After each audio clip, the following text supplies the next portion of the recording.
ಎಲ್ಲರಿಗೂ ಬೆಳಗಿನ ಶುಭೋದಯ. ಎಲ್ಲರೂ ಚೆನ್ನಾಗಿದ್ದೀರಾ ಅಂತ ಅಂದ್ಕೊಂಡಿದ್ದೀನಿ.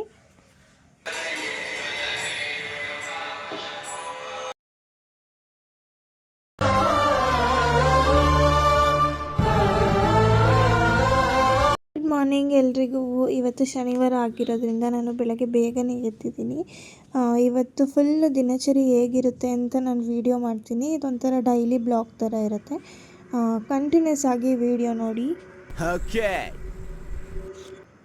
ಹಾಸಿಗೆ ಎಲ್ಲ ಮಡಚಿ ಬೆಡ್ಡೆಲ್ಲ ನೀಟ್ ಮಾಡಿ ಫ್ರೆಶ್ ಅಪ್ ಆಗೋಕ್ಕೆ ಹೋಗ್ತಾ ಇದ್ದೀನಿ. ಬ್ರಷ್ ಮಾಡ್ತಾ ಸೊ ಇನ್ನು ನಿದ್ದೆ ಹೋಗಿಲ್ಲ, ಬೇಗ ಎದ್ದಿರೋದ್ರಿಂದ ಹಾಗೆ ಸ್ವಲ್ಪ ಚಿಲ್ ಮಾಡಿಕೊಂಡು ಬ್ರಷ್ ಮಾಡ್ತಾ ಇದ್ದೀನಿ ನನಗೆ ನಾನೇ.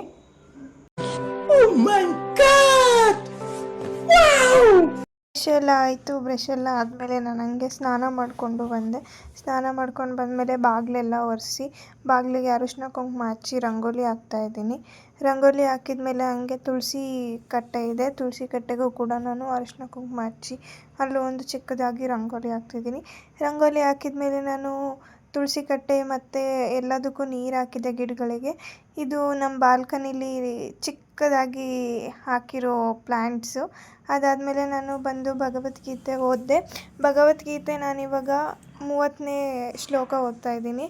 30ನೇ ಶ್ಲೋಕ ಓದ್ಬಿಟ್ಟು ಎಲ್ಲ ಕೈ ಮುಗಿದು ಎತ್ತಿಟ್ಟೆ. ಅದಾದಮೇಲೆ ಇವತ್ತು ಶನಿವಾರ ಆಗಿರೋದ್ರಿಂದ ಶನಿವಾರ ಪೂಜೆಗೆ ನಾನು ಸ್ವಲ್ಪ ಎಡೆ ಮಾಡ್ಕೋಬೇಕು. ಸೊ ಪಾಯಸ ಮಾಡೋಣ ಅಂತ ಅಂದ್ಕೊಂಡಿದ್ದೀನಿ. ಸೊ ಅದಕ್ಕಿಂತ ಮುಂಚೆ ಈ ಥರ ಬೆಳಗ್ಗೆನೇ ಎದ್ದು ಎಲ್ಲ ಒರೆಸ್ಬಿಟ್ಟು ಸ್ವಲ್ಪ ಅದಕ್ಕೂ ಅರಿಶಿನ ಕುಂಕುಮ ಎಲ್ಲ ಹಚ್ಬಿಟ್ಟು ಕೈ ಮುಗಿದು ನಾನು ಯಾವಾಗಲೂ ಅಡುಗೆ ಸ್ಟಾರ್ಟ್ ಮಾಡೋದು. ಇವಾಗ ಹಂಗೆ ಸಿಂಪಲ್ಲಾಗಿ ಶಾವಿಗೆ ಪಾಯಸ ಮಾಡ್ತಾಯಿದ್ದೀನಿ. ಸೊ ಶಾವಿಗೆ ಪಾಯಸ ಯಾವ ಥರ ಮಾಡಿದ್ದೀನಿ ನಾನು ಅಂತ ನಿಮಗೆ ಹೇಳ್ತೀನಿ ನೋಡಿ.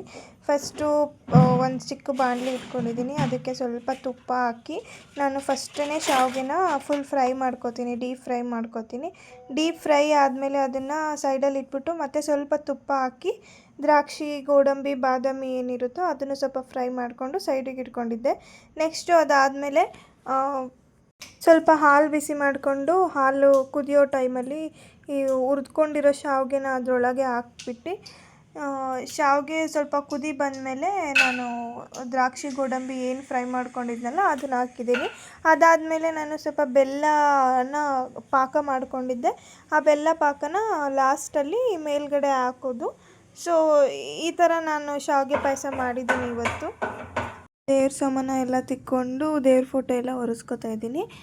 ಬೆಂಗಳೂರಲ್ಲಿ ನಿಮಗೆ ಗೊತ್ತು, ನಮಗೆ ಸೆಪ್ರೇಟಾಗಿ ದೇವ್ರ ಮನೆ ಸಿಗೋದು ತುಂಬ ಕಷ್ಟ. ಸೊ ಇರೋದ್ರಲ್ಲೇ ನಮ್ಮದು 2 BHK ಇರೋದ್ರಿಂದ ನಾನು ಒಂದು ರೂಮ್ನ ಫುಲ್ಲು ಈ ಥರ ದೇವ್ರ ಫೋಟೋ ಇಟ್ಬಿಟ್ಟು ಅಲ್ಲಿ ಪೂಜೆ ರೂಮ್ ಥರನೇ ಮಾಡ್ಕೊಂಡಿದ್ದೀನಿ. ಪೂಜೆ ಮಾಡೋಕ್ಕೆ ಎಲ್ಲ ಒರೆಸ್ಕೊಂಡು ರೆಡಿ ಮಾಡ್ಕೋತಾ ಇದ್ದೀನಿ. ಎಲ್ಲ ಕ್ಲೀನ್ ಮಾಡಿಕೊಂಡು ಇವಾಗ ದೀಪಕ್ಕೆ ಬತ್ತಿ ಹಾಕ್ತಾಯಿದ್ದೀನಿ. ಬತ್ತಿ ಹಾಕಿ ಎಣ್ಣೆ ಹಾಕಿ ಎಲ್ಲ ರೆಡಿ ಮಾಡ್ಕೋತಾ ಇದ್ದೀನಿ.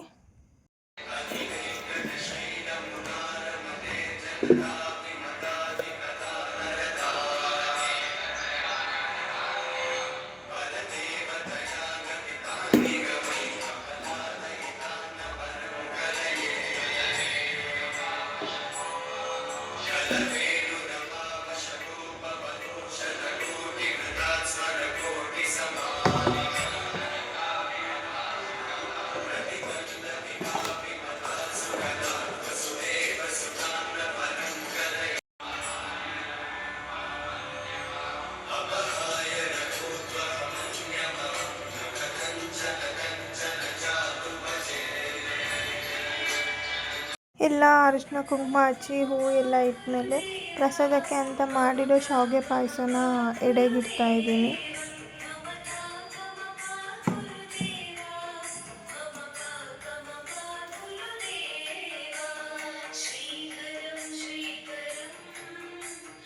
ಸ್ವರ್ಗದಲ್ಲಿ ಎಲ್ಲವೂ ಇದೆ ಆದರೆ ಸಾವಿಲ್ಲ. ಭಗವದ್ಗೀತೆಯಲ್ಲಿ ಎಲ್ಲವೂ ಇದೆ ಆದರೆ ಸುಳ್ಳಿಲ್ಲ.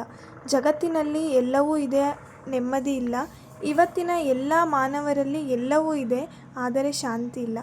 ಜೈ ಶ್ರೀಕೃಷ್ಣ, ಜೈ ಗೋವಿಂದ. ರೆಡಿ ಆಗಿಬಿಟ್ಟು ಇವಾಗ ಆಫೀಸ್ಗೆ ಹೊರಡ್ತಾ ಇದ್ದೀನಿ. ಇದಾಗಿತ್ತು ಇವತ್ತಿನ ಬ್ಲಾಗ್. ಈ ಬ್ಲಾಗ್ ನಿಮಗೆ ಇಷ್ಟ ಆಗಿದ್ದರೆ ದಯವಿಟ್ಟು ಲೈಕ್ ಮಾಡಿ, ಶೇರ್ ಮಾಡಿ ಆ್ಯಂಡ್ ಕಮೆಂಟ್ ಮಾಡಿ. ಸಬ್ಸ್ಕ್ರೈಬ್ ಮಾಡೋದನ್ನು ಮಾತ್ರ ಮರಿಬೇಡಿ. Thank you.